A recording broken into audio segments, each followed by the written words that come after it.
Hi everybody, it is 5:02. It is July 3rd. Oh, Freedom Day tomorrow. July 3rd, 2024. What a mess we're in, Ollie. What a horrible mess we are in. News, fires. I have no friends. Do you know how many videos are on YouTube with people talking about how they have no friends? Some saying that people are just not real anymore. Anyone else experiencing any of that? Analog synth player, hello. Rage Against the Machine, hello. 100+ degrees. It feels like 100+ degrees in Alabama. Oof. D. Moore, Andrew Cruz, hello. Alicia DeMoss, Julio, hey. Agnes, Velta Darian, Barb, Sandra Pilar, hello. And Ruled by Fictions and Angelos and Sith, Trish and Julie, McSoylent Green. Did I say hi, Barb? Wow, I think I did. But hello, Barb. And Silent Walk and Mama Rages. Thank you, Mama Rages. Censoring the Truth, I see. Do you see that? Patricia White, hi. Maximus, hey. Diana Truth Seeker.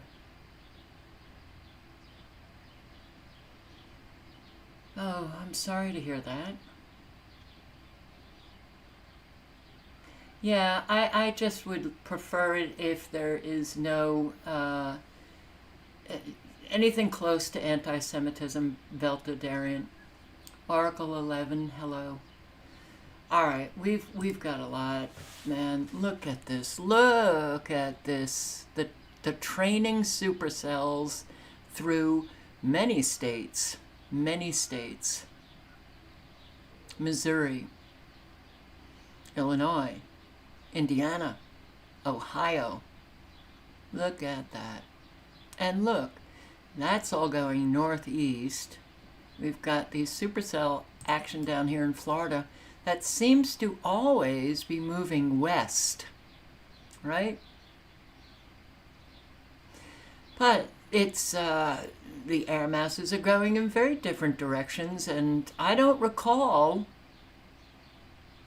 these air masses moving in so many different directions, nor do I recall that we had an awful lot of storms that used to go north or northeast, east. Now we see them going in all different directions. Nebraska, not good. Colorado, not good. And you've got a lot of supercell nanobot action in Montana. So there was an alert. Let me refresh.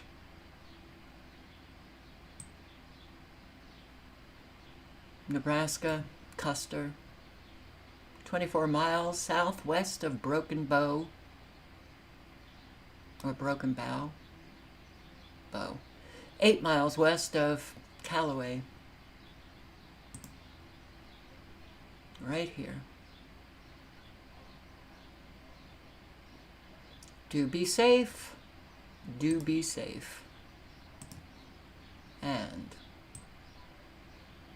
you got the severe weather in Kansas, in Missouri, in Nebraska, in Colorado, in Oklahoma. Wow. Okay.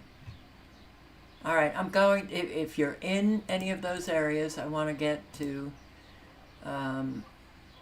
what I have open for tonight. So I'm just going to post the links.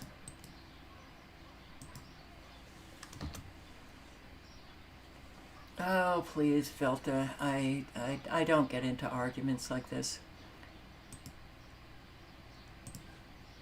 tornado alert. Oh wait, I wanted to put in radar. Radar.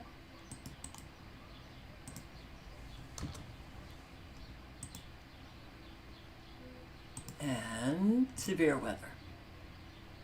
Ooh, Texas has been added to the list just a second ago. What a surprise.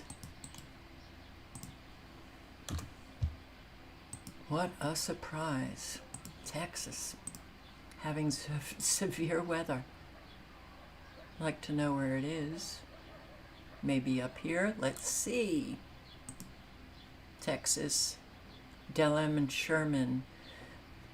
I don't know where Delham and Sherman are, but it could be up in this area, the panhandle of Texas.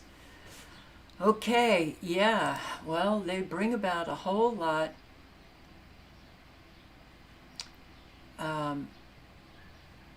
Beltra, I said anything close to.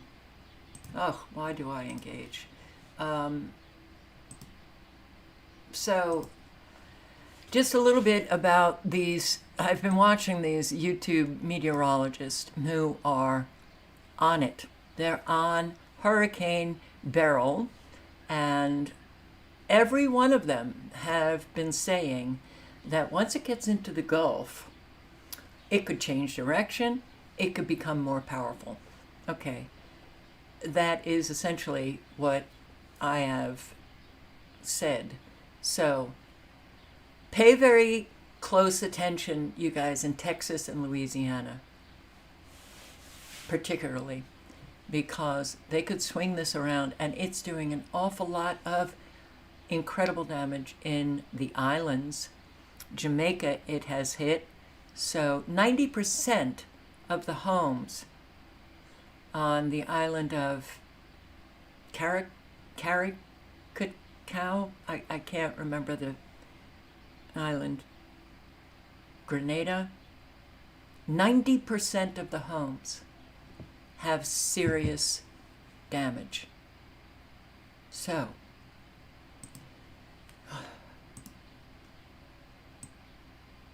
pay close attention. In the middle of the night, and left nearly everyone on Union Island homeless. This is what's left of the tiny island, just 9 square kilometers large, part of St. Vincent and the Grenadines. Residents did what they could to survive, as homes were torn apart and windows broke around them. They said the pressure was so intense they could feel it in their ears. Hardly anything's been left standing. 90% of the houses have been severely damaged, destroyed. There's devastation in Grenada, too. Beryl made landfall Monday as a Category 4 hurricane. Thousands of people are without power, and communication systems are down. It is almost Armageddon-like, almost total damage or destruction of all buildings. Complete devastation and destruction of agriculture. Complete and total destruction of the natural environment. And Beryl's not done yet. The hurricane's charging towards Jamaica. Emergency preparations are underway. If you live in a low-lying area, and an area is historically prone to flooding and landslide, or if you live on the banks of a river or a gully, I implore you to evacuate to a shelter or to safer ground. At one point, Beryl reached Category 5 status, with winds of at least 250 kilometers per hour. It's the first time a storm this powerful has hit so early in the season. Meteorologists say it's due to record-breaking heat in the North Atlantic, and scientists say that's all due to global warming. They're warning the season is on track to be much worse than usual. Alexander. Okay.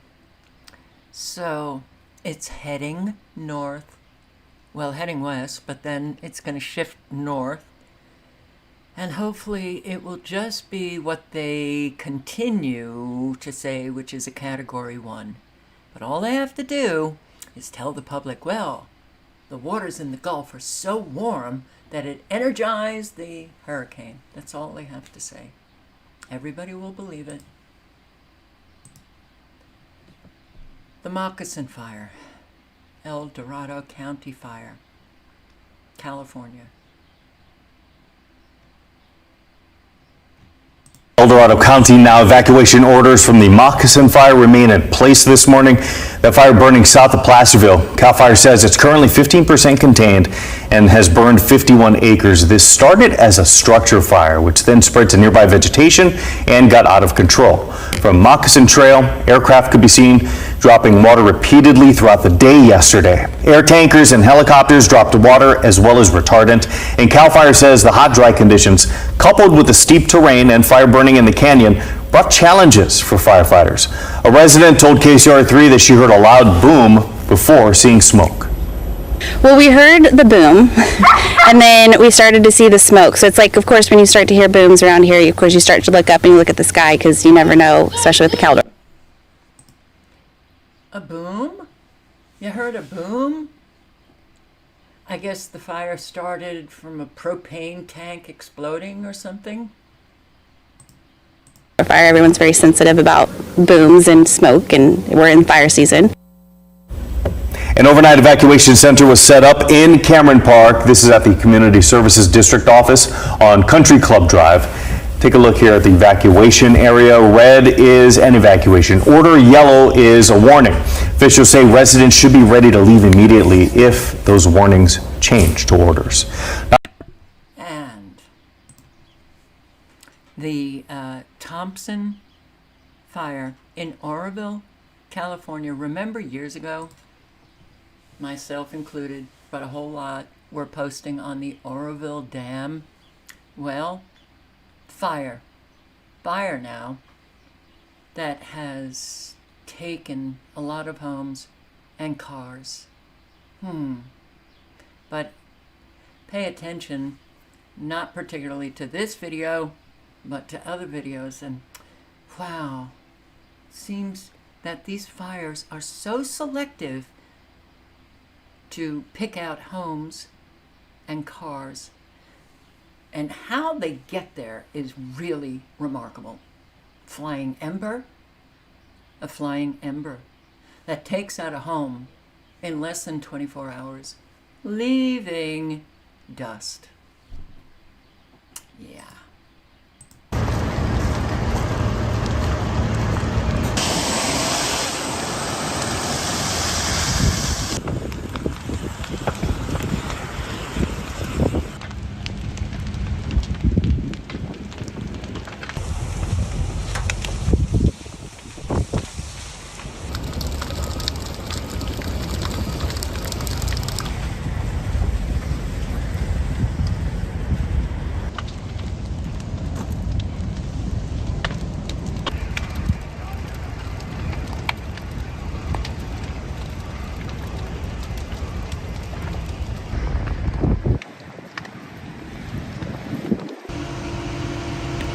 And of course, they're very, very, very, very hot fires. Listen to this reporter. Oh boy, they do everything to cover up the truth. What's now left is this house, just the ashes, a few parts of it smoldering right here. The Thompson Fire ripping through this area right down into this little ravine and taking this home. I was told by crews that this was completely engulfed in flames. They could not save this home. It's one of 4 on Bessie Court that is completely destroyed. We have crews in the air assessing what is going on, looking at damage.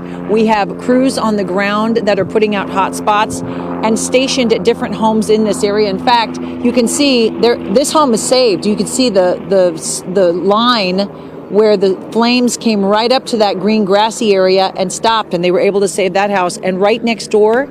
Okay, so whenever I see those lines, I think of Jeff Schneider 2, who I believe posted a video today on the plasma fires in California. Jeff Snyder 2. Check it out. But whenever I see those lines, it always reminds me of his videos showing how these plasma fires start from below. And one video that I had really highlighted of his was in Montana. And it was just a field, and you could see the smoke beginning to rise, the ground, and then more and more smoke, and then you would see flames, like in a row. Okay, so it's what, but it's really interesting because they're calling these wildfires, all right? Or brush fires, wildfires, that seem to jump. They jump over all of the brush around, all of the trees, all of the what looks like a whole lot of dead leaves on some of these trees. It's quite, well, questionable, Americans, maybe? Question? Something? The flames came within inches. In fact, they were actively working to put out the fire around this house when we arrived earlier this morning. Unfortunately, these scenes right here reminiscent of the campfire, cars completely torched, the metal liquefied. You can see on the ground right there. That's how hot and fast this fire burned. The temperature is rising. It is getting unbearable. It's almost like you can't breathe right now. And those are the conditions that can be quite dangerous for these crews. So as they work to continue to fight the fire, and there's lots of bugs out and about, they have to be safe. And they have to take care of themselves. And so we know we're going to have record heat. We know that there could be more winds, although it is calm right now as you get up towards the dam. It is windier. So all of these conditions could factor into seeing more flare-ups. And that's why crews are taking extra precautions as they... Oh, yes. Now, I look at these people as actresses or actors, and they're just playing a role, reading a script.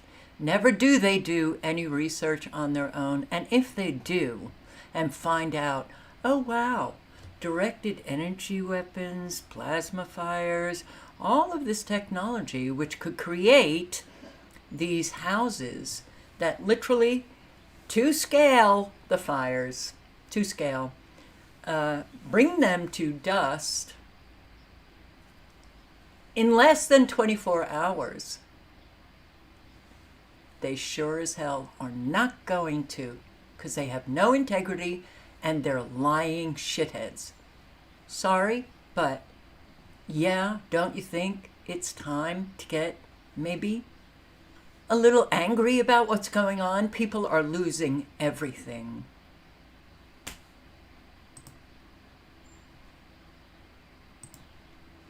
Oroville, California. So Rachel, are people being told to evacuate? Correct. We have about 13,000 people that are under mandatory evacuation orders in this area, Lindsay. This is an area around Lake Oroville. Where is that in proximity to Sacramento? We're about an hour and a half, hour and 45 minutes north of Sacramento. Butte County, Chico State is kind of about half an hour away, just for folks to have some idea of where we are if you're watching across the country. And this fire started yesterday. We had triple-digit temperatures, record heat in some areas, and very high winds. And that gusty wind, once that fire ignited, it pushed the fire up into these canyons and into areas where there are homes. This is a home, sadly, that has been burned to the ground. It puts your hair on end, to be quite frank, after covering the campfire. This is what thousands of homes look like. And there's only about 3 or 4 on this court. This is Bessie Court here, south of Lake Oroville. But just the iconic chimneys standing and all of the debris when we arrived. Wildfires do not burn this hot. They do not burn like 2,700 degrees, which is the white color. They don't burn that hot. Now, you can't quote me on the temperature of those flames, but it's up there. Wildfires do not burn that hot. Something else is going on. Plasma fires. The plasma. Oh my God, it's so... Watching this, it's really heartbreaking. I mean, it just goes on and on. She's showing the destruction. She's showing the mental... Thankfully, CAL FIRE... The cars that literally melt. are stationed right over there, a number of trucks, and they were stationed here this morning, and they were able to stop this fire within inch. All right, so it's a rebroadcast of an earlier shot, but come on. Thompson Fire. Look at this. It somehow miraculously missed all of this brush, these leaves that look quite dry, all of this grass completely fine, but literally brought down this house. Are you going to tell me that that is not questionable? Why aren't people questioning things? This morning, it's destroyed. Also, similar story next door. This home was destroyed on this property. You can see all the burned landscape up here. And then next door to this structure is a home that is still standing this morning. That's one of the things that is so fascinating about fires, is the fact that it can leave homes standing, and then on either side of it, homes can be burned to the ground. This morning, we're also seeing evidence that PG&E utility crews sprayed down these poles. They're trying to protect their infrastructure when they can. Those have some fire retardant on them this morning. You know, typically we see red fire retardant sprayed on landscape. This happens to be green, but we know that fire crews have been out here watching the structures. PG&E crews also out here. Power out for this particular neighborhood for obvious reasons. And take a look at this, a home standing, and we also know that there's another home just beyond where we are this morning that is destroyed. Fire crews have been out here all night, and see this right here behind me? You have a rig right here, one firefighting rig. There's one up here as well. They are stationed at pretty much every standing structure on Bessie Lane and on... Okay, they're doing a fabulous job. We need more firefighters speaking out. I haven't heard from any since Jamie Lee hosted, captain of a fire department in California, and his interview, and he was talking about the directed energy weapons, but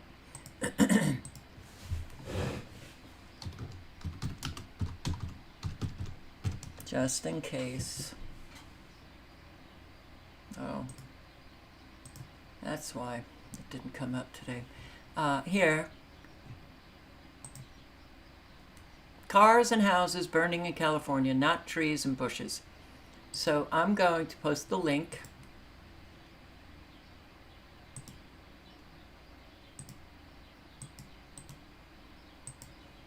Jeff came into the chat and was clearly very angry at me for some reason. So I don't want to play his video, but I will post the link to his channel.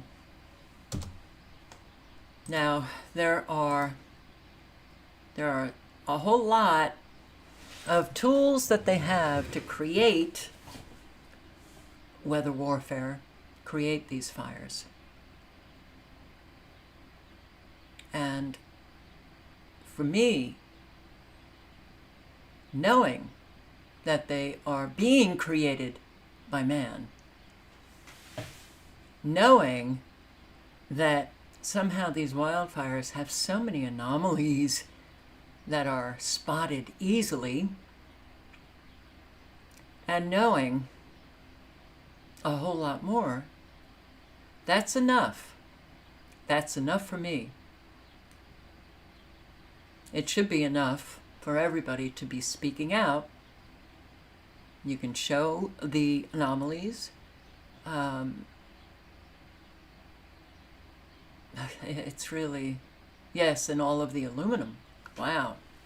The nanoparticulates that they have been spraying, the accelerants that they spray, that fall all over homes, cars, but they also fall all over trees. And the trees seem, well, some trees have been burned, but a whole lot haven't. What's that about? All right. Cars and houses burning in California, not trees and bushes. Yep. Well, they can also do that with directed energy weapons. And I have on my channel, Never Lose Truth, and also the Rumble, Never Lose Truth, military document, directed energy weapons, how they can use an awful lot of these directed energy weapons to bring destruction to scale. Perfecto. Perfecto.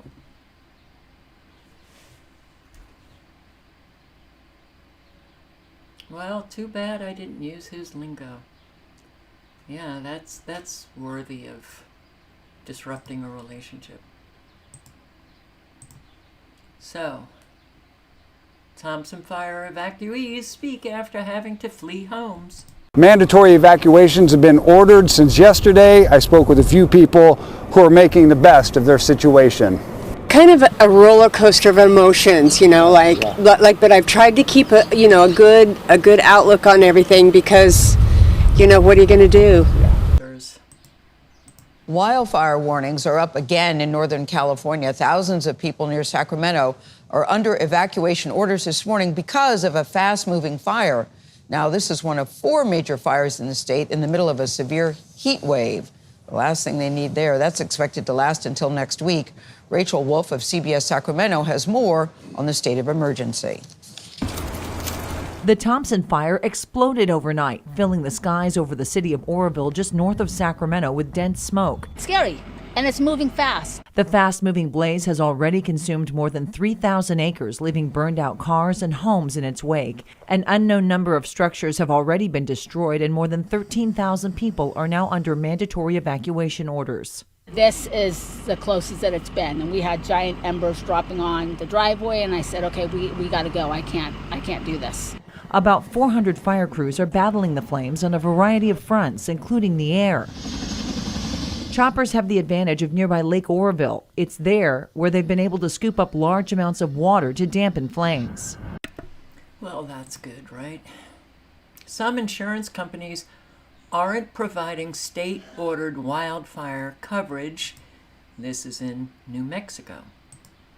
In the aftermath of the devastating South Fork and Salt fires, homeowners are trying to get back on their feet with help from their insurance companies. But as News 13's Marilyn Upchurch explains, the state says some of those companies are making it harder for policyholders. We still can't drink our water, and half the shops aren't open. We can't work. Our place of employment aren't open. Some lost everything to the South Fork and Salt fires, while others, like Jeremy White, even though they didn't lose their homes, are feeling the impact in other ways. We can't do any work. A lot of my stuff, as you can see, I'm a musician for hire. A lot of my stuff, my whole summer got canceled because most of it was playing around here. White, a Ruidoso resident and musician, says while he's out of work, he has been trying to take advantage of coverage under an emergency order issued by the governor and Office of the Superintendent of Insurance. One of the pieces of that order that the Superintendent of Insurance put out is specifically about additional living expenses. The order requires insurers to pay out an advance of $5,000 to cover immediate expenses such as hotel stays, meals, and necessities to anyone displaced by the disaster. Certain paperwork may be required, but the governor's order calls for those payments to be made promptly. The OSI says most property insurers have complied with the emergency order, but they are receiving complaints that some insurers, including State Farm, are not making those payments or creating barriers for policyholders. I thought that's what insurance was for, so it's a little angering. If the superintendent does find any complaints, or does find that any companies have ignored their responsibilities under the order, enforcement actions could be taken. OSI said, Oh boy. Yeah. I will say this. Everything now is being made super difficult. Everything. Here. Insurance. People are having to completely drop their homeowners insurance. The homeowners insurance crisis, if it hasn't hit you yet, it's going to, and it will. The auto insurance thing, we talked about it. I'm not going to go back over that again. Something that's very bothersome to me as we speak right now, and I wasn't even going to do a video today. I think the reason, or this is why I'm doing this video today. Let me just say that, or say this. Elderly people who are living on Social Security and have maybe a little bit of a pension, may not, may have. This inflation we've had in the last 3.5 years, everybody knows it's a manufactured. And you may say, well, it's happening in other countries too. I'm not worried about other countries. I'm worried about our country. Okay? The people who have paid the price and who have retired, living on fixed incomes, they're getting a double whammy. I got a message or a comment here not too long ago from a couple. I'm not sure what their age is. They just dropped their homeowners insurance. They can't afford to pay it. There are elderly people who are living on SSI and what pensions they have are getting, they're getting slaughtered. There's no two ways about it. I don't see any help on the way for these people. None. I mean, we're helping illegal aliens left and right. What gets me is hey, want to give them free medical insurance, and hey, I'm all for everybody wanting to come here and work, but I think we should take care of our own first, especially our vets and our elderly people. I mean, we got if we're able to help this many illegal people do all these things and accomplish this, why aren't we looking? I don't hear any politicians speaking up for the elderlies or our senior citizens.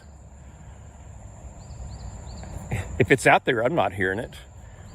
I'd like to hear your comments. Where's the help for the elderly?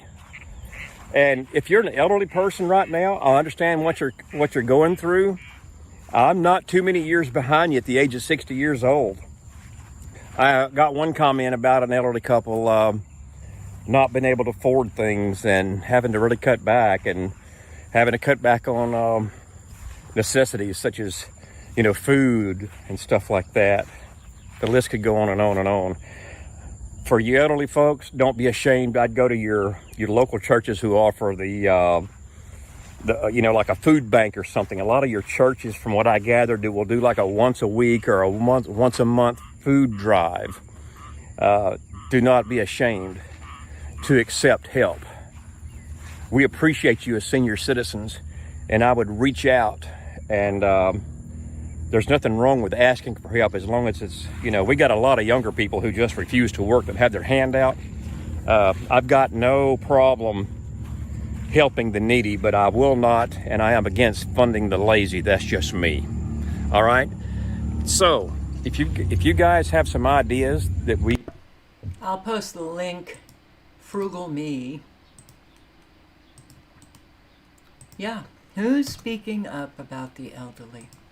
What's the age that you become a senior citizen? What is the age? If anybody knows, drop it in the comments section. But we've got elderly who are beyond that first year you're considered a senior citizen, who are literally being put out on the street. And no one's speaking up. And I really don't know.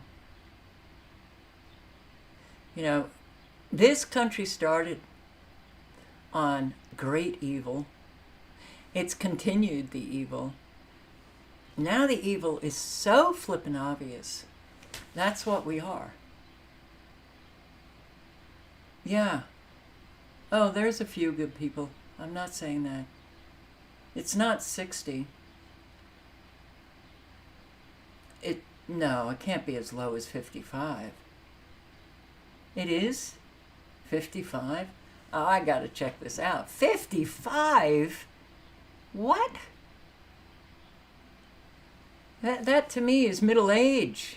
Let's just do a quick check, and I lost my... Ah, there it is. Oh.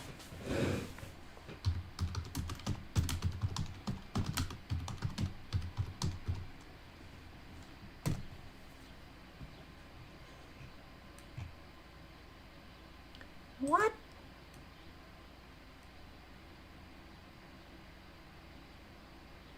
Once you turn 55, you start to enter the senior age demographic. By the time you are 65, you reach the most common age for retirement from your job. 55. Oh my. Wow. That's why you have the 55 plus senior communities all over the place. Oh, wow. It's 65 in Canada. Wow. All right. Didn't know that. Let me just click off some of these.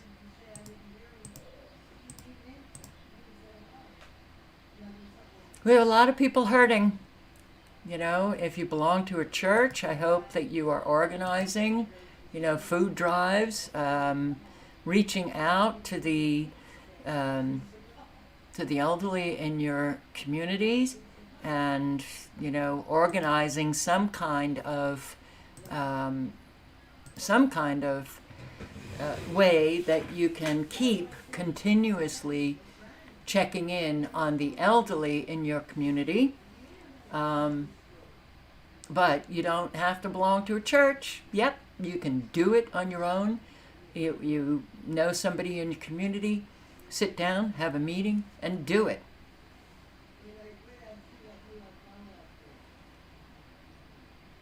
I guess elderly is there an age for elderly? I don't know. Age.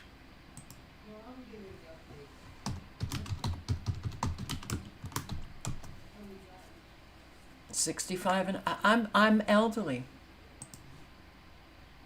I'm elderly? I'm elderly? Holy shit. Can't believe I became elderly. Can't believe I'm still alive, actually. Wow.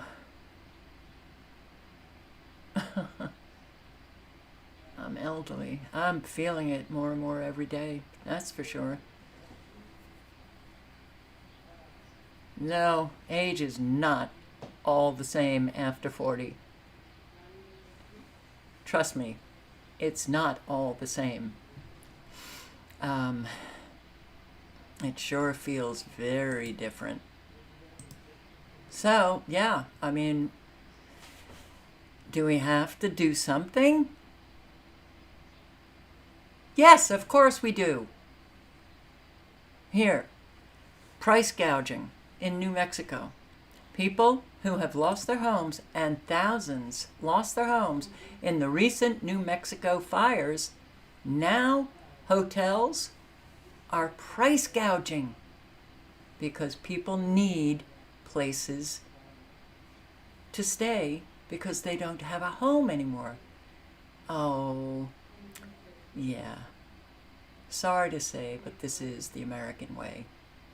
Not everybody, but a whole lot.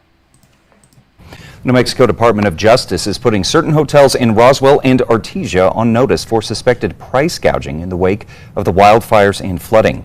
The department has received nearly a dozen complaints accusing some hotels of canceling bookings without notice, then rebooking those rooms at a higher price. Several hotels in Roswell and Artesia have been sent cease and desist letters.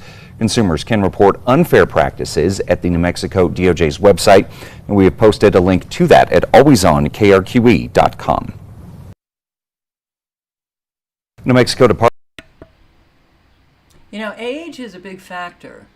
So just want to say T-Lam, it ain't all that different. 40, 65, elderly after 40, age is pretty much the same. At 40, I was treated very differently. At 50, I was treated very differently. At 55, I was treated very differently. You get to 65, you're hardly even, well, in my circumstance, I can't because I don't know anyone. I'm unknown. I'm just here to observe, you know, the human species. I don't know what the hell I'm doing here, but it is very different. You're 50 going on 28, good for you. But your individual experience is not everybody's. It's very different. I'd give anything to be 55 again. Well, not here, 55, where I was. Yeah, very different. So yeah, price gouging. Wow. These people are just amazing. Victims of fire, needing a place to stay. Hey, we can get more money because they're desperate. Mesa home evacuated after garbage truck catches fire. That's what the hell is going on. This is Arizona. We are following breaking news at 8:30. Our AZ Family News chopper is over a garbage truck fire. This is near the US 60 and Horn in Mesa. Crews actually had to evacuate the immediate homes surrounding this garbage truck as they work to douse it. You can see they're doing that right now. We're told this is a natural gas vehicle, so crews are letting it burn. We'll keep an eye on this and let you know what we find out here on this end. Oh, fires, evacuations. Heat deaths in Phoenix area, roughly double the same time last year. Okay, so we did hear it was a undercover investigation of some executive in CNN, and he did say that, well, the focus has been Trump, but now the focus will be climate change. And boy, they are on it big time. Climate change. Everything's climate change. Scorching Arizona sun can be downright. And I'm hearing from Arizonans that it's actually, the temperatures are lower than they usually are. Lower. Dangerous, especially on days like today, with the temperature soaring to 113 degrees in Phoenix. It feels like if you're stepping into an oven. Local and state officials have done their best to warn people about the extreme heat and recommend staying indoors. But the reality is not everyone has a choice. We spotted folks all across the valley working in the hot sun, doing landscaping, fixing an AC unit on the roof, repairing a fire hydrant. How hard is it to work in this heat? How do you get through it? It's pretty difficult, but I just try to stay hydrated as much as possible. Try to get down anywhere from 12 to 1, but... Taylor Bishop with Moon Valley Nurseries tells us their crew is well aware of how dangerous working in the heat can be, which is why they are always taking extra precautions. I mean, I've seen it with some guys where, you know, they can tell they're getting a lot more sluggish real quick, something's going on, they just kind of need to go sit down, drink some water, get out of it for a little bit. Unfortunately, not everyone is able to get out of the sun in time. According to the latest numbers from Maricopa County, there have been 13 heat-related deaths so far this year, with another 162 deaths under investigation.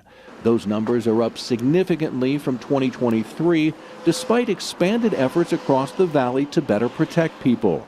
There are more cooling and hydration centers open across Maricopa County. There's more AC assistance available, and public awareness campaigns to let people know how they can get help. I mean, this time of year... Phoenix Fire Captain Sean Dubois says too many people don't take our extreme heat seriously. The most common thing would probably be underestimating the effects of that heat, the extreme heat, and not... I would think Arizonans know about extreme heat. Even more so than Texans. I would think Arizonans would know. What is very different is the sun. I have to say, the sun. It literally feels like you're holding a magnifying glass to your skin. Literally burns within minutes. So the temperatures being lower, but the sun being different, could be the reason why people are collapsing in the heat, like a 10-year-old who went hiking.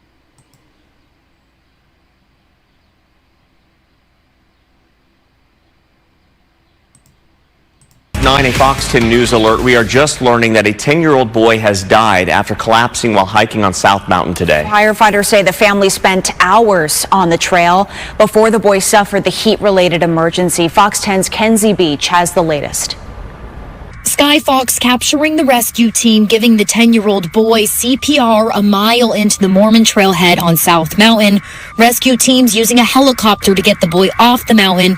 He's in critical condition. For about 5 years, I've only seen that, I think, one other time. The young boy was hiking with family. The group visiting the valley from out of town started out on the mountain around 9:30 in the morning.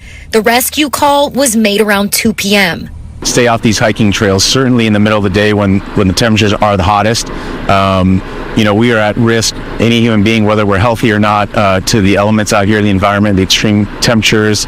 The group spending close to 5 hours out on the trail while temperatures surpassed 110 degrees. Some of these trails on South Mountain are pretty difficult. They're pretty long, and if you're an inexperienced hiker, potentially from out of town, you may or may not be aware of the level of difficulty or how long those trails are.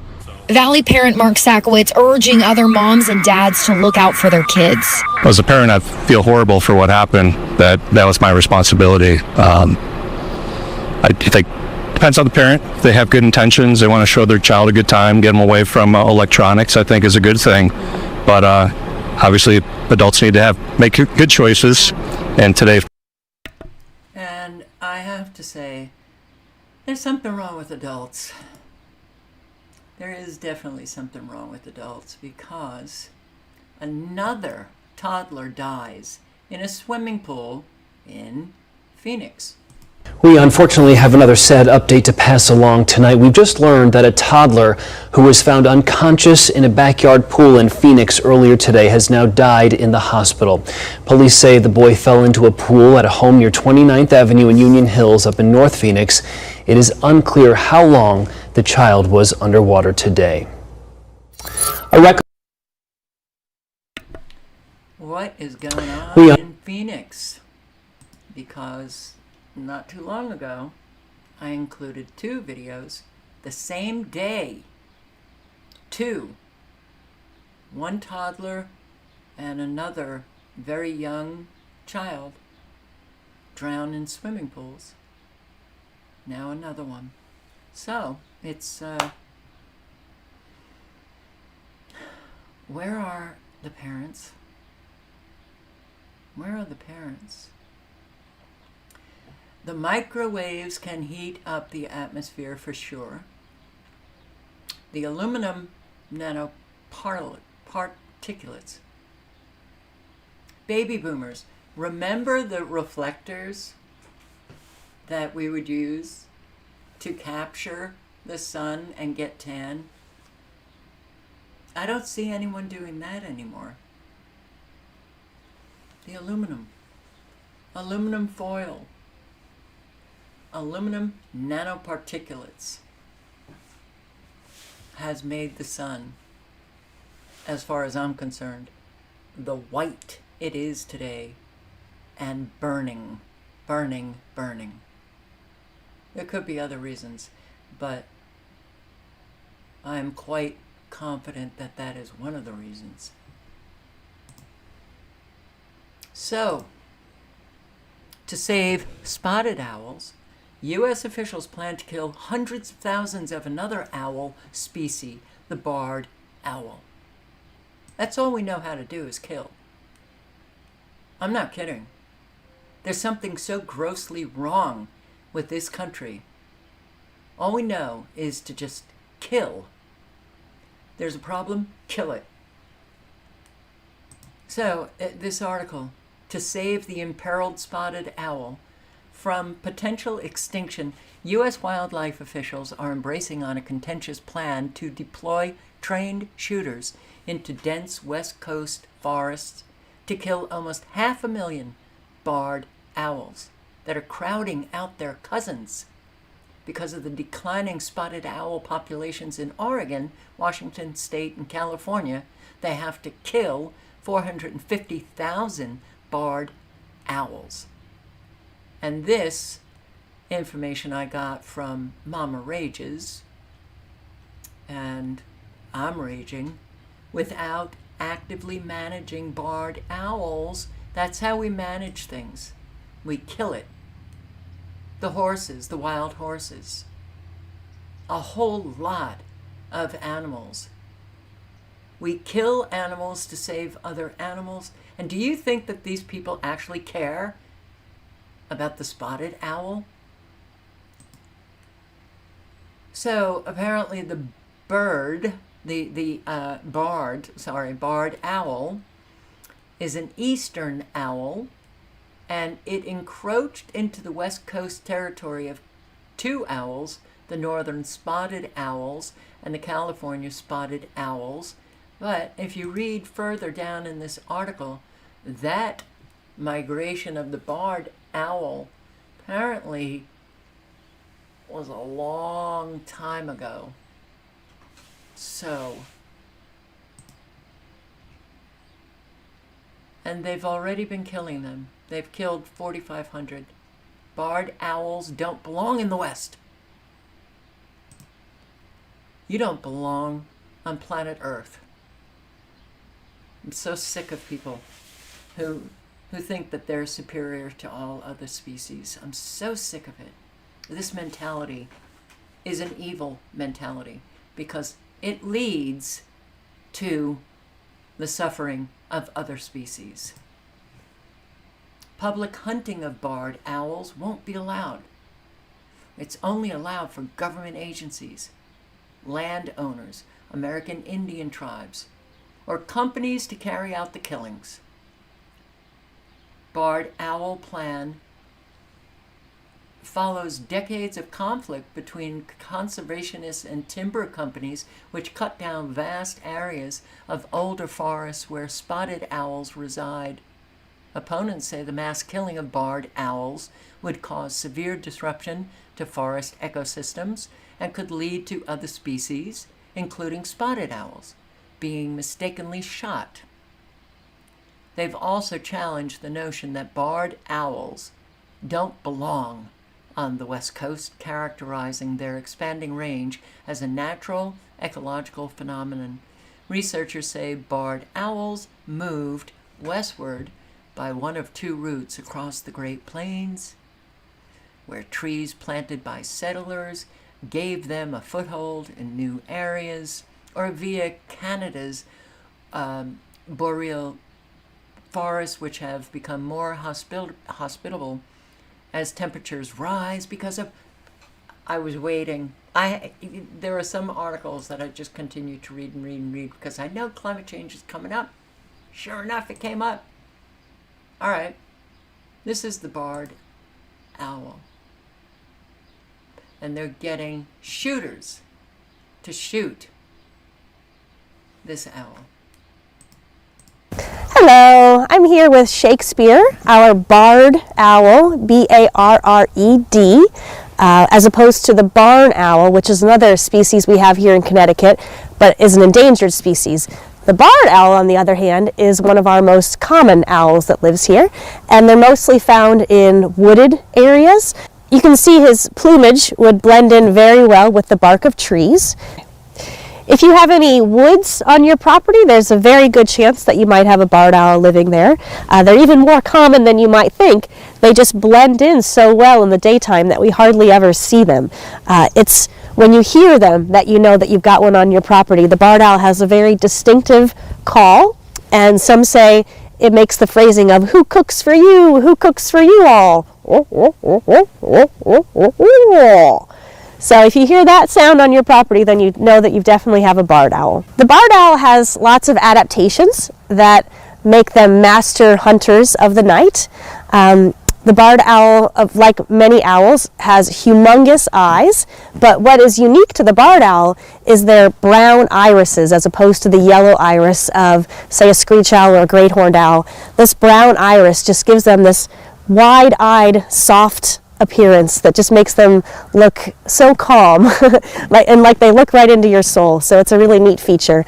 Those giant eyes, of course, help them see at night. They let in more light. That ability to see black and white very clearly and also to let in a lot more light at night is what makes their eyesight so important for them for hunting. They also have excellent hearing, which you might not think since you can't even see the ears on this owl, but the ear holes are actually on either side of the head if you would just pull away the feathers. The funny part is one ear hole is down towards the neck and one ear hole is up above the eye, and those asymmetrical ears allow them to triangulate sound so that they can pinpoint exactly where the squeaking of a mouse comes from or any other small sound that we would never be able to pick up, but they can. Not only can they hear it, they can pinpoint where it's from. So they have excellent eyesight, excellent hearing. What they don't have is excellent smell. In fact, this bird barely has any sense of smell at all. Neither does the great horned owl, which is why one of their main prey items is skunks. They could care less if the skunk sprays them while they're hunting because they can't smell it. So owls don't really need that sense of smell for hunting. They use their eyes and their ears primarily. Once they have sighted or heard their prey, then of course they're going to swoop down and catch it. They use their feet to catch their prey, and of course these amazing claws on owls are called talons. They pierce their prey, they have a very strong grip, and they bring that prey back up to the trees. And then either, if it's small enough prey, they'll just swallow it whole. If it's too large to swallow whole, they'll use their beak, almost like a fork and a knife, to tear it up and swallow it piece by piece. I don't like that part of life. Anyway, beautiful, beautiful, beautiful. Shoot it. Kill it. They killed 37 deer here last week. Golf course didn't like them around. Yeah, that's what they do. Can't stand it. Owls keep our rodent population in check. They are part of the ecosystem. We just keep interfering with it. But yes, Agnes, I did see your comment about the ozone layer. Absolutely. It's been shredded. Not because of spray deodorant, because of military ripping it apart with their supersonic jets. So the UV rays are intense as well. So I think it's a culmination of things that, now we just can't, there's no way, I have heard and read articles about from people qualified to speak on this subject that the geo-engineering has gotten to such a degree that they can't just stop it immediately because it would have, such a backlash. It's kind of like someone who has been on psychiatric medications for years. You can't stop it immediately. You have to taper off it. So just imagine Earth as just a one big human being. You can't, the destruction has been so complete. But,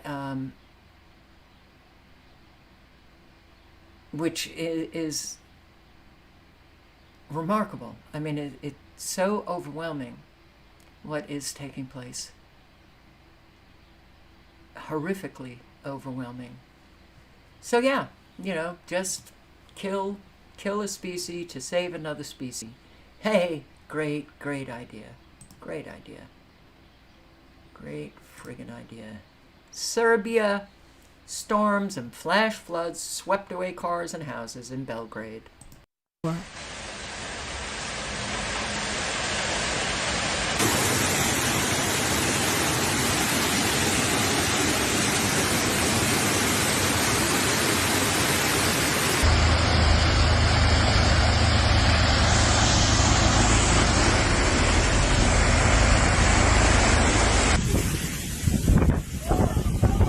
A strong storm hit Belgrade and its surroundings in the morning hours. So this will just continue. Look at this. Look at these stores. Look at this flooding. Look at this man. He's got the flooding up to his thighs. It is... Man, people have to start thinking again somehow. Somehow they have to start questioning. And for sure, questioning authority, maybe. Remember, baby boomers? We grew up. That was an admirable trait. Now you're a domestic terrorist if you do. Look at this flooding.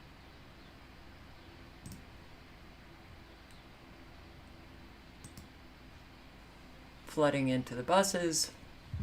I mean, we see this now, the I don't want to use the word frequency, but yeah, the frequency with which they are hitting a whole lot of the world. Every year, I said, it's only going to get worse. It is only going to get worse. And for sure, it has really gotten worse. It has gotten a whole lot worse. And Croatia.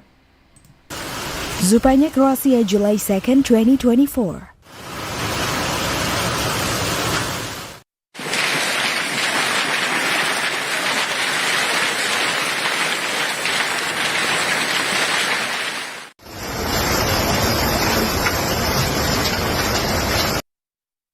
This is the roof coming off. This is their roof.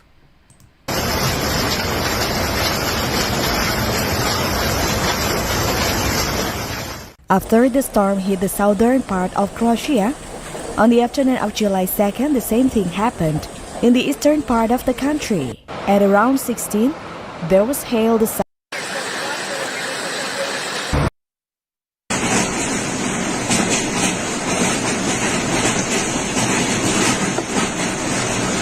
50% damage. So for sure there was damage there. I'm going to put the link in. Again, I'm going to recommend that you subscribe to these channels. Not a whole lot of people are. Now, not a whole lot of people are showing the weather destruction from weather warfare. Yes, this is war. They using weather as a weapon.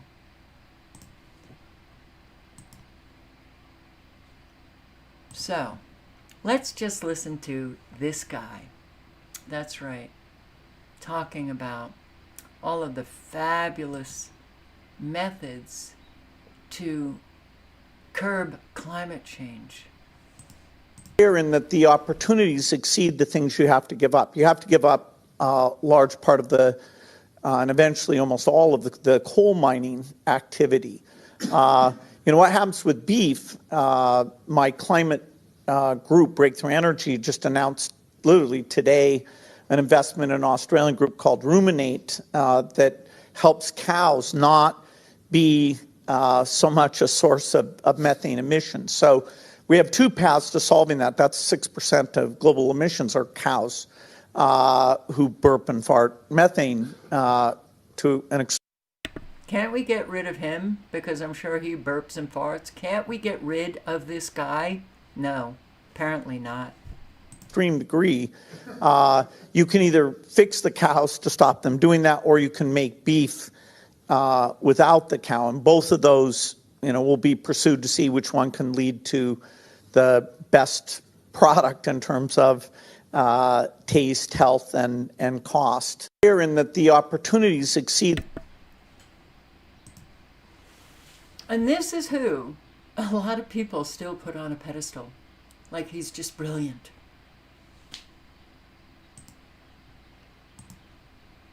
Bill Gates is backing the first high-altitude experiment of one radical climate change solution. All right, this is, relatively old, but it doesn't matter.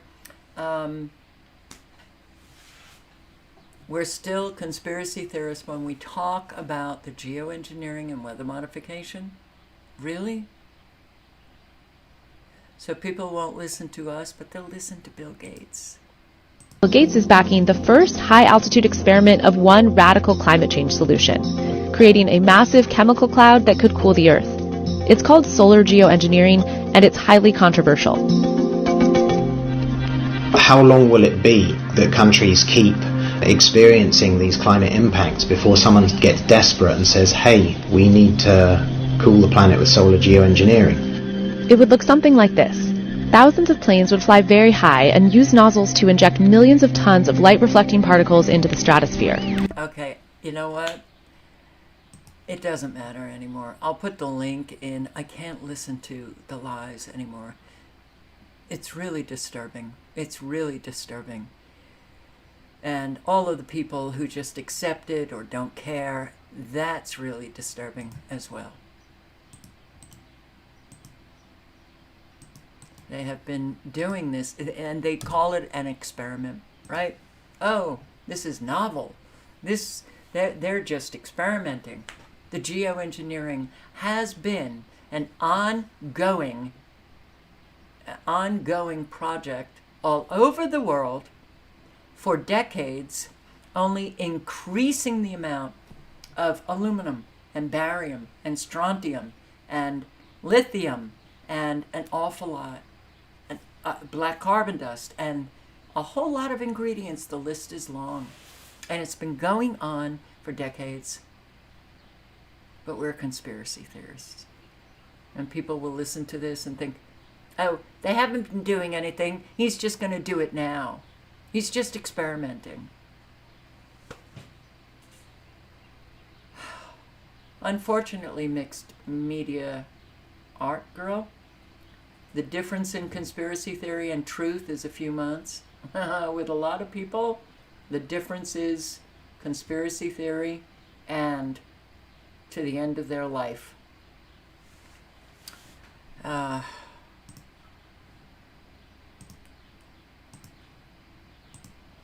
I'm going to play some of this inspired, just the beginning. You can listen to Katie. And this is coming, and we all know it, and frankly, we just have allowed them to just continue and continue and continue. And that's really a shame. 15 minutes of freedom here in the UK.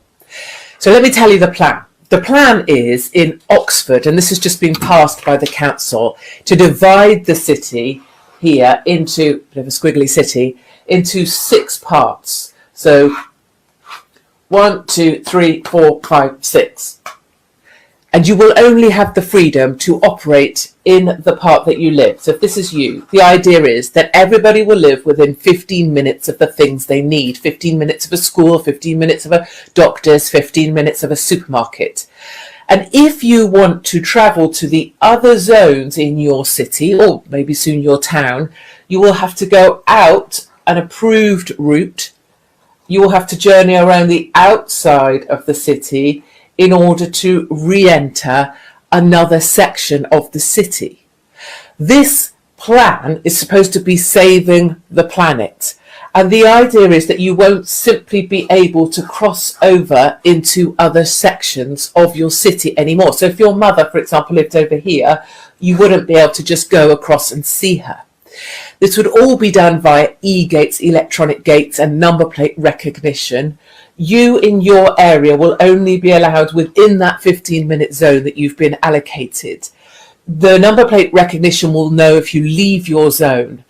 And you can apply for permission, a permit, to leave your zone and travel to another zone.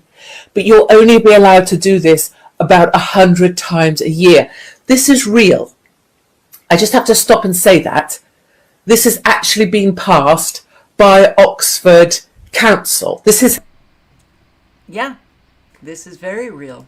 It's happening all over the world. We got our 50-minute cities here. We got them in the UK. We've got them in Ireland. We've got them all over. All Greece and Spain and all over. And really, there was just nothing we could do. We have no power.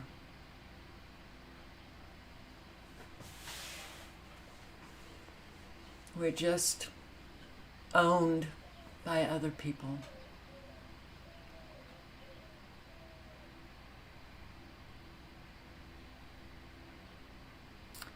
Wow. Well, oh. 5 groups of illegal aliens crossed in from 2 a.m. to 11 a.m. People from Iran, Pakistan, Turkey, China, India, Colombia, and other nations showed up right where I'm camped on the border near Chicumba, California.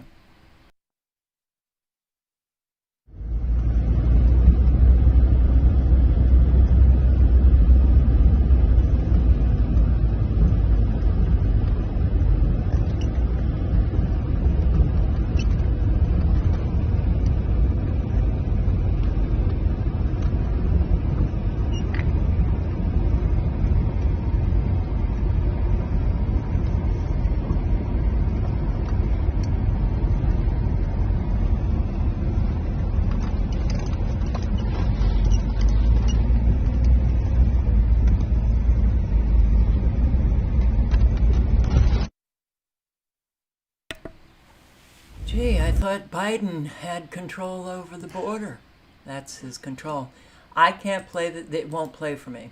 But I'm going to post a link in the chat. This was sent to me on Twitter by a subscriber, and it looks like an important one. Ladies, pay attention. Sex trafficking schemes.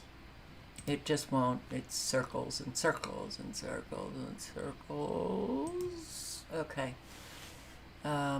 But I did put the link in the chat.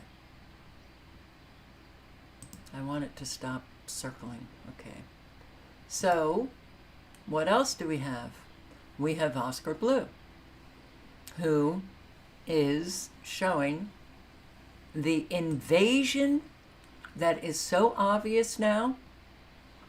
It is taking place. Our government is treasonous. All of those officials there are treasonous. They commit treason every single day. They have aligned with China to bring in an awful lot of Chinese nationals, military-aged men, and I guess we're just gonna do nothing about it. Oscar Blue reporting for Real America's Voices. You will see a lot of these nationals from China arriving continuously till this route and continues through this route that is called Carreto, that is a day and a half. It is an expensive route. This is a social class route. This route, it will last around a day and a half for them to cross the Darien Gap and for them to arrive to this particular place and ultimately go their destination. It is the United States of America. We ask every single one of them, where are they coming from? And this is the video. Behind me, you will see the Chinese migrants are arriving from the part of Puerto Limon. This is a route that is called Carreto. It is a really expensive route from the Darien Gap as the Chinese migration, it is coming. Let's move forward a little bit over here. China. Come on, Matt. China. From China. From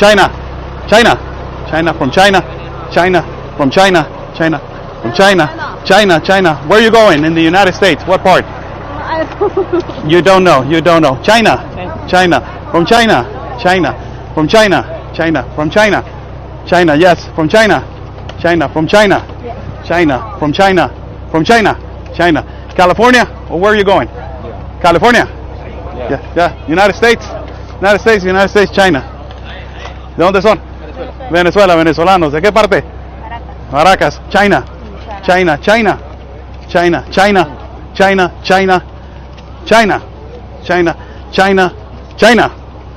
So from China also. You got more people right here. China. As the mass migration from China continues from this particular part that is called Puerto Limón, exiting from this expensive route that is called Carreto inside of the Darien jungle, trafficked by the Colombian cartel into Panamanian territory. They continue to journey directed all the way to the United States of America. Oscar Blue reporting for Real America's Boys News from Panamanian territory.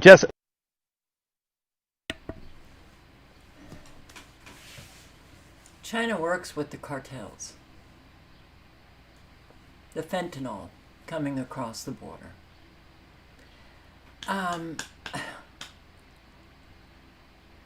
Who could possibly think, having watched even just a few of these videos, that all of these men have escaped from China to go down to the Darien Gap to then come across the U.S. border,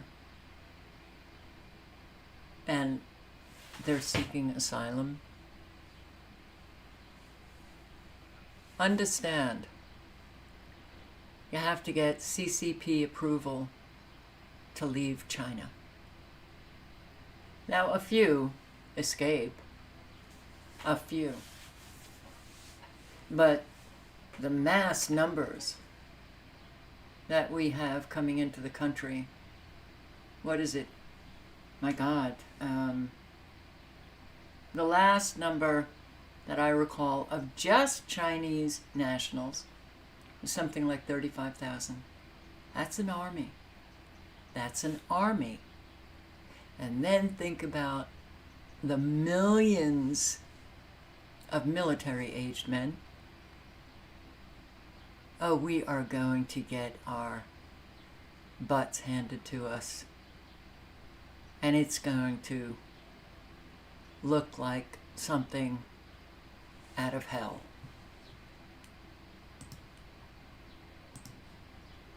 And here's another good video. Did I put the links into these tweets? I don't think I did, but that's Nick Shirley's video, and I'm just going to play a few minutes of. But I will put the link, I think I put the link into Ladies Pay Attention. There's an awful lot of adult women that are being scooped up. So for young women especially, I would say you go out, especially at night, and it doesn't have to be just at night, but if you can pair up with friends, then do it. This is Oscar's link.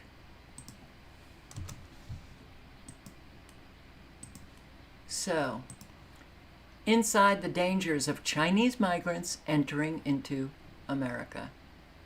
This is 28-minute video. I'm just going to play a few minutes. I think Nick and his mother are doing a great job showing Americans what is going on. Unfortunately, nothing comes of it. Le digo de Joe Biden que está permitiendo el ingreso de los inmigrantes. This is a birth certificate from somebody from China. How do they leave China? Some of them will say, I go, where are you going? To camp. And there are just tons of garbage and other stuff on this other side of the border, along with all of the garbage here on the United States side. A little strange what's happening here on the southern border. We're still trying to find migrants that are coming over, and we will find them soon. No cartel drop-offs were happening at that location, and a Border Patrol agent told us to go to a different road in the middle of the desert. So we were driving down this road, and look, we found a whole group of migrants have just came in. And as we entered, there was already 2 cars that were already there. Keep these cars in mind because we come back and confront them in just a few moments. We got 1, 2, 3 different groups. What country? From Jordan, yes. Why'd you come to America? America beautiful. And where are they from? China? China. Yeah. ¿De dónde son ustedes? ¿Cuánto tiempo llevan aquí afuera? And he also interviews the NGO workers, which they don't want to give really any information. But this woman who lives on the border. Migrants. So is every single day, are there migrants coming through your yard? Every day. About 3 a.m. every single night. They come down that hill, all the way around. They go through our property, and then they come right here. The other night they started a fire right there, and then they yelled at our window, hello, hello, till they woke us, make sure they wake us up. Really? And are they expecting you guys to help them when they cross over? They want us to help them. They don't, and then when we tell them to go up the road, the best we can, they don't believe us, so they'll go for a little ways, and they'll turn around and come back. So this goes on all night. So actually, I am so tired. Every night, they're a nuisance, and the Border Patrol is not stopping them. They're actually, if we say anything like, you can't come to this area, we can get in trouble. They have even told us they would arrest us if we hindered these migrants. If we showed them any guns, which we don't do that because they're just people, that they would confiscate our guns. They would take our property. They have harassed us and not the migrants. The migrants come through here and they have come through and flipping us off and taking pictures and what have you, or or even asked me if they could have my password so they could get on the internet. Really? Yeah. They've even asked for your Wi-Fi? Yeah. And does the government do anything to protect you guys, or does it sound like they're protecting the migrants more than anything? Oh, they're protecting the migrants. They don't help us at all. They've told us that they will arrest us. And if we try to help the migrants, which kids, a lot of children. And one day it was super hot out here. And so we gave them a little ride up the road. And they told us if we did that again, they would arrest us. Really? So we can't help them, but we can't send them back either. Our hands are tied. The Border Patrol's hands are tied. So do you think the Border Patrol's getting their orders from above? Because Absolutely. They took an oath to protect and serve. Mm-hmm. They're not doing that. They're not doing their job. They're doing somebody else's bidding. That they're afraid to lose their jobs. That's their job. And if they don't do what they're told by their superiors, because they're not making the decisions, they can't. Mm-hmm. So the Border Patrol is just following orders by saying that. Absolutely. And it's the people up top that are saying, hey, Well, it has to be. protect the migrants. And these people come through they've offered us money, and they've got wads of American money in their wallets. Really? The migrants? The migrants. American dollars. We have found foreign money all over the property, from Turkey, Vietnam, all over the world. But how they leave China, because a lot of them are Chinese, the last few days, how can hundreds and hundreds of them leave China? It's a communist country.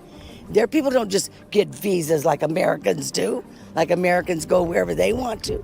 That doesn't happen in other countries. In other countries, they are stopped. They've got to have a reason for leaving the country. They don't just they've got to be coming over in a plane because they're not walking here. How do they leave China? So on the other side of your property, is it mountain or is there the border wall as well? It's the border wall. Border wall? And Yeah. they're somehow coming through the border wall? Well, And there's a they make great it big gap. It's about a mile long. If you go up here, you can see it. Do you ever see any cartel members guiding them? I think sometimes there's a mule, but it's hard to tell because the person will look different than the rest of the group. Mhm. Like that person doesn't belong with the group. But for the most part, these, what are they, some kind of workers that are funded by some church groups or whatever, they put ribbons up and things along the way.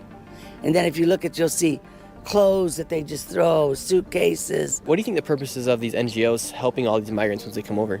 Well, because they're going to give them citizenship. When they get citizenship, they can vote. That can be the only reason. Or they're here. Some of them will say, I go, where are you going? To camp.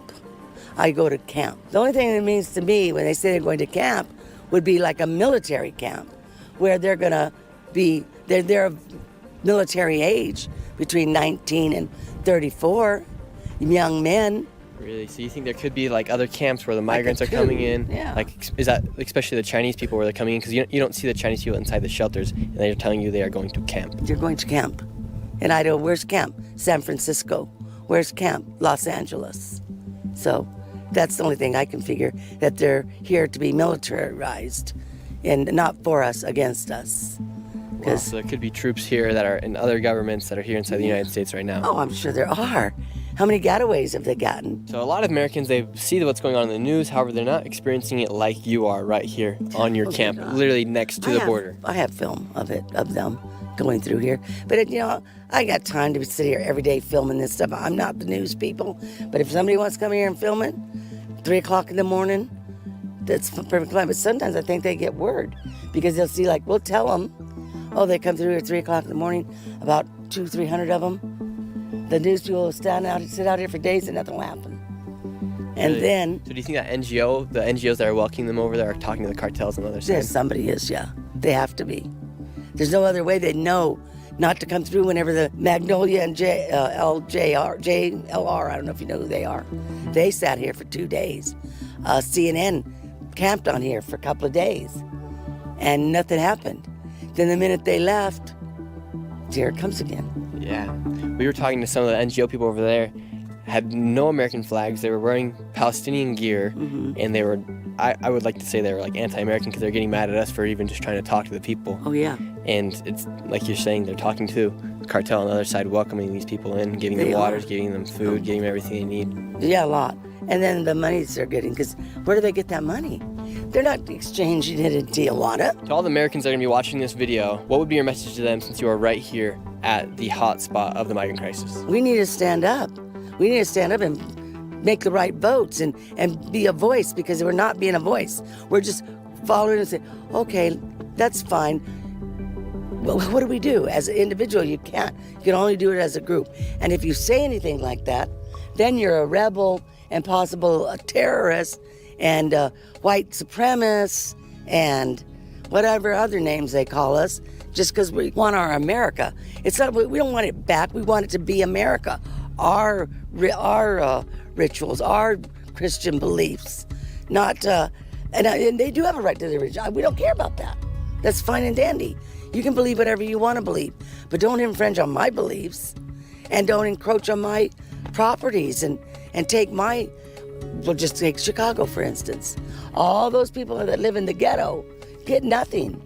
Now they're bringing in these people, taking the kids out of the schools and putting these illegals in the schools, housing them, emptying beautiful hotels and housing these people, which I don't want them I don't want them to be cold, I don't want them to be hungry, but the taxpayers can't afford it. And if you're paying taxes, and a lot of people say, well, it's not my money. Yes, it is. The federal government has no money. We are the government. We, the people, are the government, not the people that work for us. Biden works for us. He's not our boss. All of the people in Congress work for us, but they've changed it around. We started working for them. And all of our monies, they're rich. They are filthy rich, so they don't live like this. They don't live paycheck to paycheck. They don't live with paying utilities. They probably don't even really know the cost of gas or the price of a loaf of bread, because they don't buy that stuff. They have somebody do it for them on the taxpayer dollar. That's who pays for it. It all goes down to the consumer. Thank you so much for your time. And if you enjoyed this conversation with this lady, please share this, because what she's saying needs to be shared. So share this video, give it a like, comment down below, because what she is saying is the truth and the word needs to get out. The lady I just interviewed gave... I'll post the link again. I'm noticing some comments.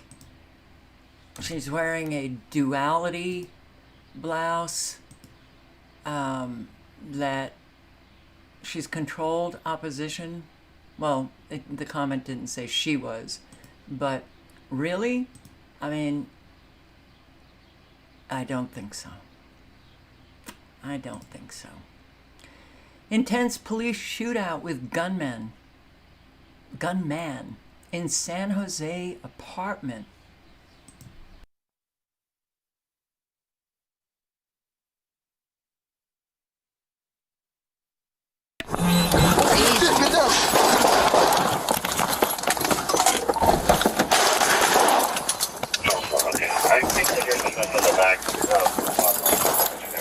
I got you. Get down. I got you. Get my rifle. Ah, fuck. Control. 6-2 Paul 2. We're being shot at behind the Comar Apartments. I got you. Fire. Are you hit? No, I'm good. Get your rifle. Watch your backs. Hey, watch your back, watch your back. Do not get flanked. So I include this just to, it's kind of a preview into what's coming to an awful lot of neighborhoods, to a theater near you. And this, the migrant situation, again, I'm going to post a link to Yorkshire Rose, who has been documenting all of the migrants coming into the UK and settling in these hotels, motels, and let me put the link in. I'll just play a few minutes, but we're being taken over. I mean, it's so obvious now that, it's maddening that we just can't get through to other Americans. We do have an invasion taking place. This is war. Wow, man. I mean, when it gets so obvious and you still have so many Americans who just, it's either so what, or they don't care, or you're just crazy. They can't even consider it.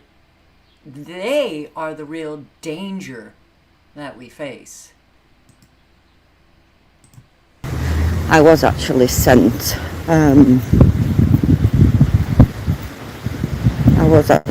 the information a while back. Hi, yeah, I've just come to do a report on this hotel. Could I have a look inside, please? A report? Yeah. For just a report for the for media. Okay, report for the media. Yeah. I'm not good at why? Oh, are you security? Yeah, I'm security. Yeah. How come your badge just turned that way round? Why? Why? Yeah. I'm sure if you are a security officer, you need to show your badge. I don't need to show you. I don't need to show you. I don't need to show you. So you don't need to show media your badges, no? I'm not gonna show you my badge. Surely, excuse me, do you work here? Isn't it illegal? Isn't it legal to have to show your SIA badges? All right, I'm going to put the link in again. This woman has an awful lot of courage. And good on her. It has been obvious for a very long time. And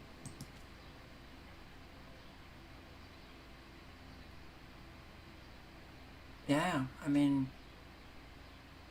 I've spoken to people. I myself have tried to organize things. Anderson, South Carolina, there were a number of people who were awake and tried to get them together. Oh, they were busy. They were, I couldn't do it. I couldn't do it. There was nothing anybody wanted to do.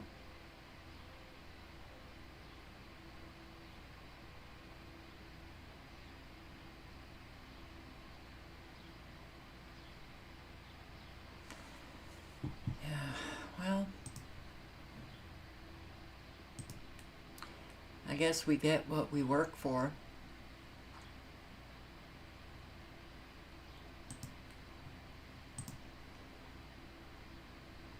They can't hide this anymore. It's too obvious now. And he's focusing on the US. That is the topic for today's video. So we're going to talk all around this. And I don't know if you've noticed this, but we've talked about this quite a lot, how prices just seem to keep going up. Wages don't seem to be keeping up.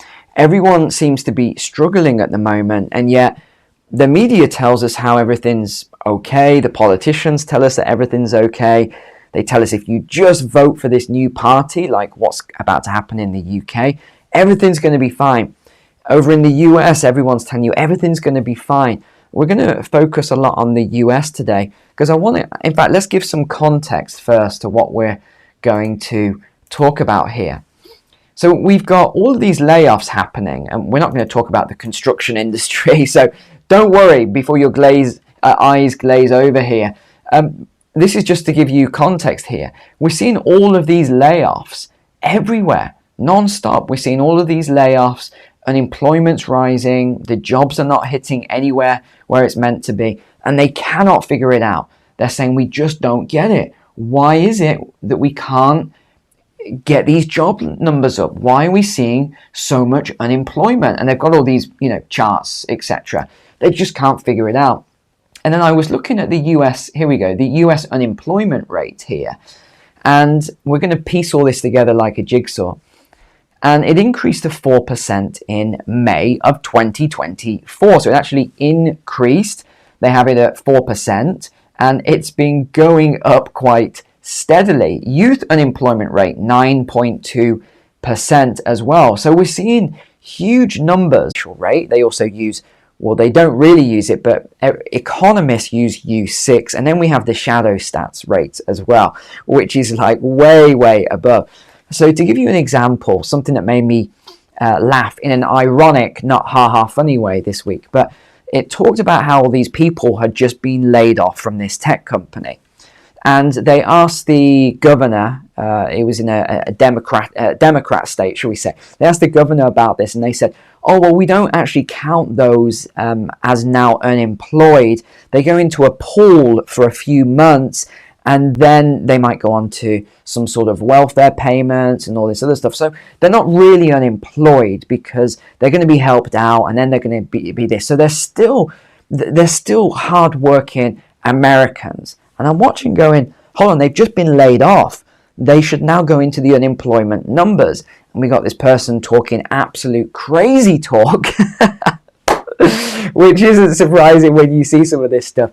Crazy talk about they're not unemployed. No. They're just not working right now. They are great work, all this sort of stuff.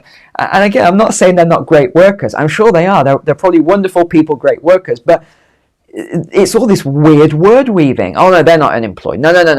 They just got laid off, but they're not unemployed.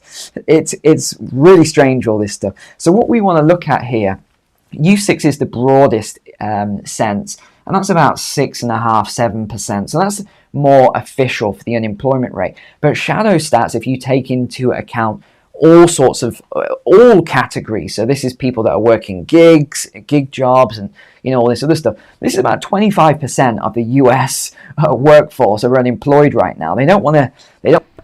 Okay, so I'm going to post the link again. Interesting, but the numbers that's another obvious that just. I mean, they come out saying that we have a 4% unemployment rate. Are you flipping kidding me? Some have put it up to 30%. We have mass layoffs taking place, and there's no jobs out there except for government or service sector, and even the service sector is getting hit hard with layoffs because robots are taking over. So, and yeah, we are, and it's quite obvious, the Soviet Union. Remember baby boomers? Oh my God, duck and cover. So again, these links are too long. Oh, I think, no, too long. Sorry, but Naomi Wolf, an article about Steve Bannon as a political prisoner. And yeah, I mean, we have a lot of political prisoners today. Free America, huh? Yeah. Go out, wave your flag, drink some beer, get drunk, eat a hot dog tomorrow. Steve Bannon. Now one of the loudest and most powerful dissident voices in America in our time will have no access at all to the internet, according to the Federal Correctional Institution of Danbury, Connecticut, which is where he is now imprisoned. That's according to the inmate's handbook. Could that one condition alone be the actual end goal of his sentence so assiduously sought? The myriad restrictions on every aspect of an inmate's daily life at this prison reveal that while this is a minimum security prison, there is at that facility an approach to incarceration that is mentally wearing and institutionalizing, and yeah, Steve Bannon is a danger and needs to be locked up. Oh, but those illegal migrants who rape a 14-year-old girl get out on $500 bail. And a whole lot more. The list is long of the criminals that are just being released. That's another very obvious, that doesn't seem to move a whole lot of Americans.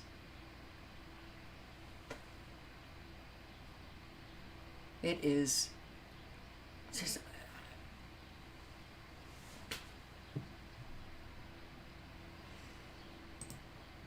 yeah. Ukraine corruption exposed. Godfried Bloom, and I will post the link. We're sending another $2.3 billion over to Ukraine to launder the money, to enrich an awful lot of people who don't deserve it, as we full well know. And, well, I'll just play a few minutes. Well, greetings to you. I thought you might like to have a look at this little clip which I found this afternoon. You've often worried that I suspect where the money goes that we send to the Ukraine, the billions and billions and billions of United States dollars, billions of English money, billions of euros from the European Union. And we all know that the Ukraine is one of the most corrupt countries on the face of the planet.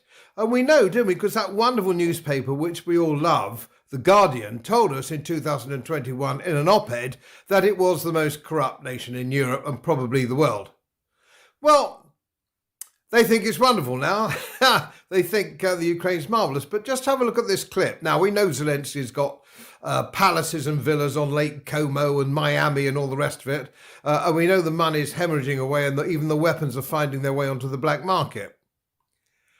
Leaving all that aside, as we come up to an election on Thursday, are you a woman who's worked all her life and you can't expect your state pension until you're 67, like my wife?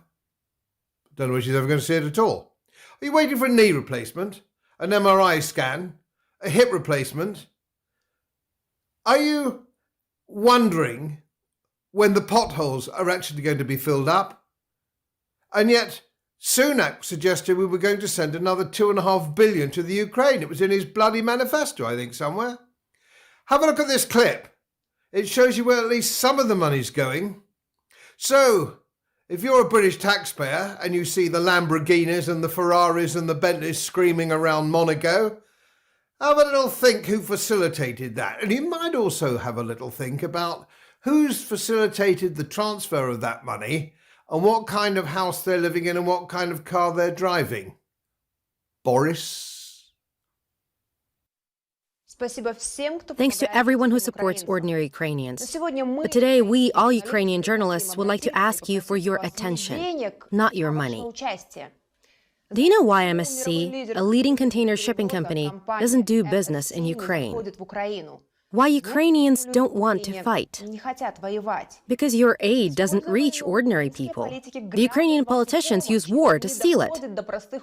Just look at cars with Ukrainian number plates in Monaco.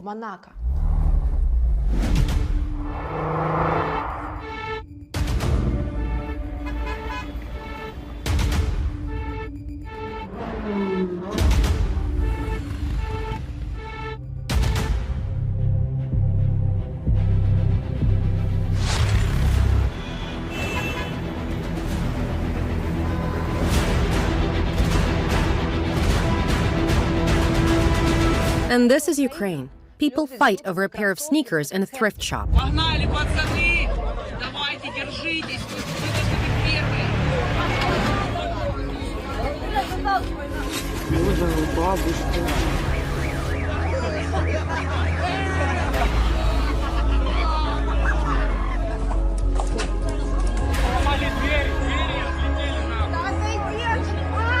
развалится двери.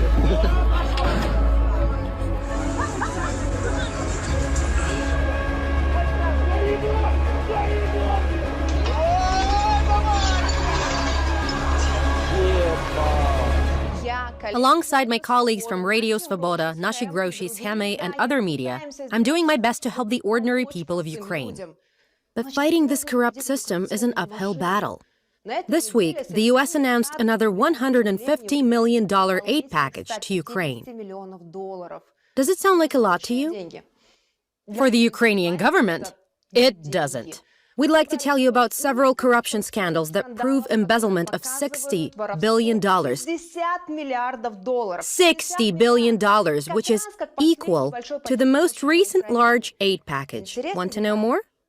So, $5.5 billion oligarch Kolomoisky has stolen. The co-founder of a Ukrainian state-run bank was a longtime partner and friend of Mr. Zelensky. He's under U.S. sanctions now and is currently in prison. According to the Panama Papers report, $41 million of this money was transferred to Mr. Zelensky's accounts. So why is there no investigation into Mr. Zelensky's theft of Ukrainian people's money? $1 billion the Minister of Defense Reznikov has stolen. He moved this money to rogue firms on the first day of the war. We published more than one investigation on the topic, but he's still walking the streets. And here they were stealing billions, and that's okay. During the war, while people are dying, and that's what tears me apart. Is this a lot? Timber trade alone by the Ukrainian forests companies should annually bring $22 billion to the nation's budget. But OSINT reports indicate that this money goes to the pockets of Ukrainian officials.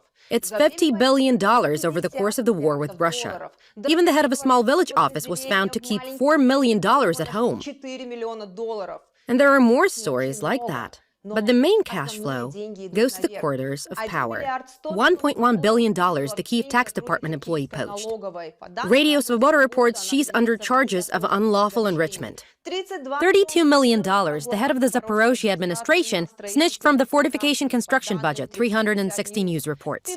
$500 million is the amount of funds proven to be stolen from the construction of fortifications, according to the head of the investigative committee, Mikhail Bondar. The SBU general, who accused me of treason for a call for peace on Telegram, has been detained in Serbia with over $20 million worth of cash, jewels, and crypto assets. $40 million the head of the Big Building National Program has stolen, the National Anti-Corruption Office NABU reports.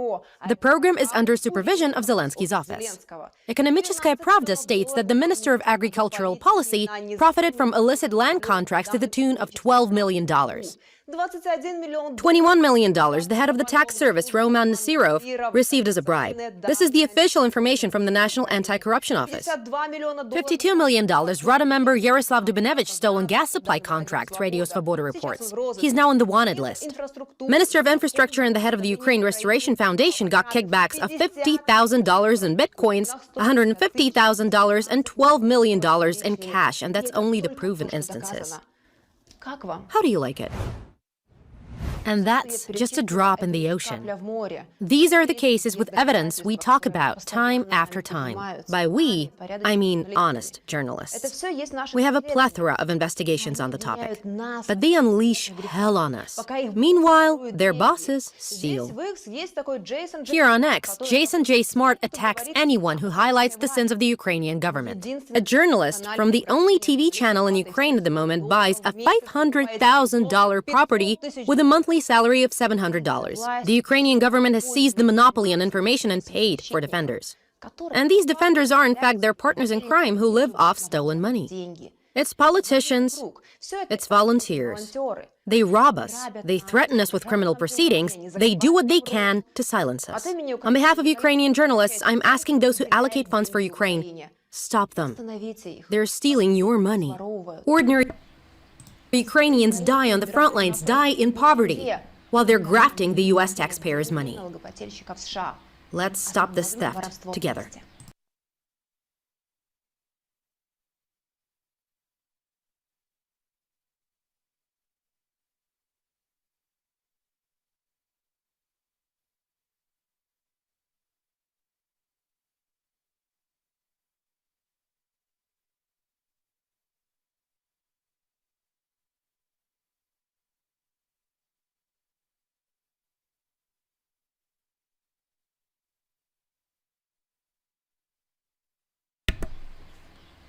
mic was off. I'm just saying the corruption, Ukrainian government, U.S. government, no different.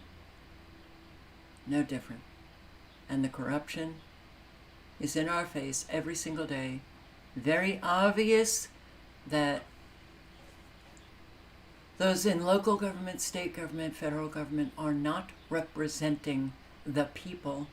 They're destroying the people.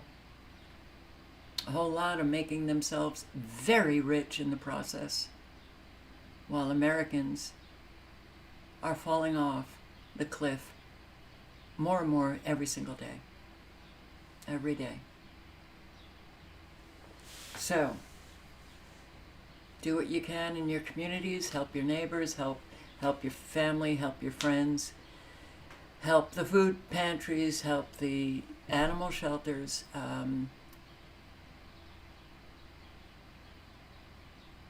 Live honestly, speak honestly.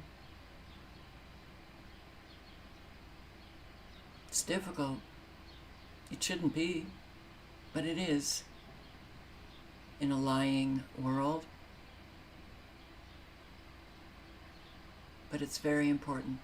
So, thank you for showing up. I hope to see you tomorrow night, and be safe. Let me see radar one more time. One more time. Alright, so these supercells are making their way into Kansas. Got Nebraska. Got the train of supercells in these states. Illinois, Indiana, Ohio, Missouri. Still, these supercells, they're the fast-acting supercells in Florida. Let's just refresh. All tornado warnings have expired. Good. And, of course, not severe weather. Refresh. Oh, good. The line of supercells. Yes, they looked less threatening than they did before 2 hours ago.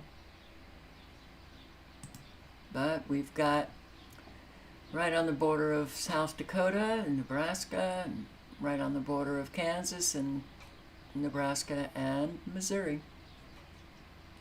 Be careful, everybody. Be safe. Help people out. Yeah. And on that note, I say good night and good luck. Hope to see you tomorrow night. Ciao, guys.